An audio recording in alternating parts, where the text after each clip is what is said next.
Quelle est votre analyse à froid de la prestation à Laval? On vous a vu un peu énervé à juste titre après la rencontre. Oui, Comment ça s'est passé? Vous vouliez remettre un peu les points sur les i. Comment ça s'est passé cette semaine?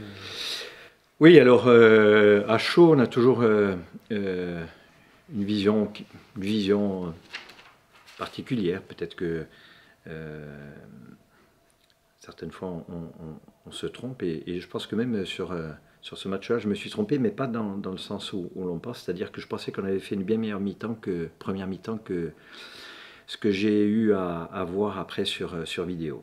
Je nous ai trouvé très moyens même au cours de la première mi-temps. Et ce qui masque un petit peu, ou ce qui m'a fait dire que sur la première mi-temps on était bien, c'est que c'est vrai qu'on se crée 5, 6 occasions de but et qu'on n'est pas efficace. Donc, et ça a masqué un petit peu notre fond de jeu, le fait d'avoir ces occasions de but.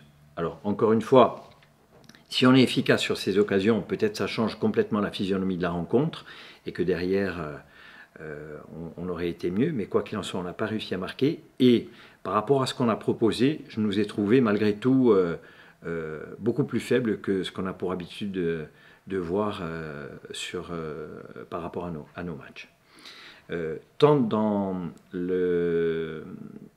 la production de jeu que sur le plan défensif, parce que même sur la première mi-temps, il y a 2 occasions de but.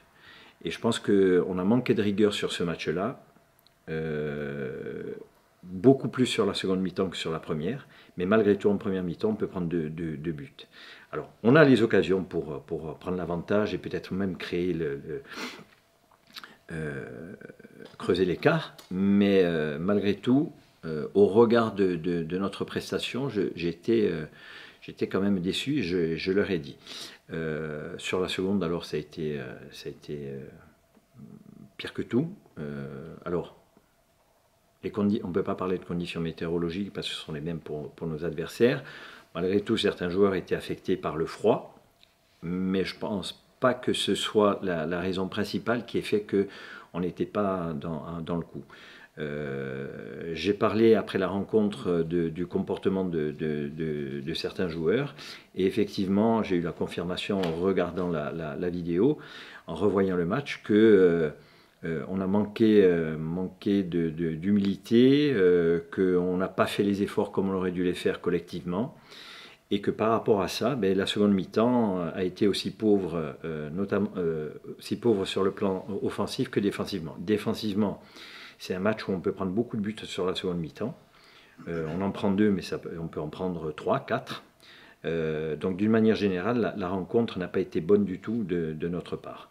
Voilà, le constat a été fait en début de semaine. On a travaillé sur notre rigueur défensive, sur le travail collectif qui doit être fait de manière rigoureuse. On a mis l'accent là-dessus. On veut être une équipe solide sur le plan défensif, difficile à manœuvrer, qui empêche l'adversaire de pouvoir mettre en place son jeu. Et après, bien entendu, on a travaillé aussi sur nos possessions de balles. On a revu un petit peu ce qu'on pouvait faire pour mettre à mal l'adversaire.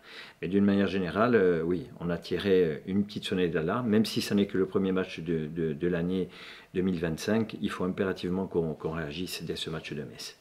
Quel regard portez-vous sur Metz, qui est un relégable, comme un ancien relégué comme vous? Oui, une équipe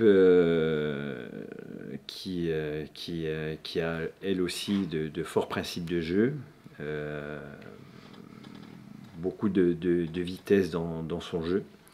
Voilà, après, on les a étudiés de près, on a essayé de mettre des choses en place pour les gêner dans la production de leur jeu, mais aussi à partir du moment où cette équipe a beaucoup de vitesse, même sur le plan défensif, il faut trouver des solutions pour perturber cette manière de fonctionner. Donc voilà, on a travaillé là-dessus.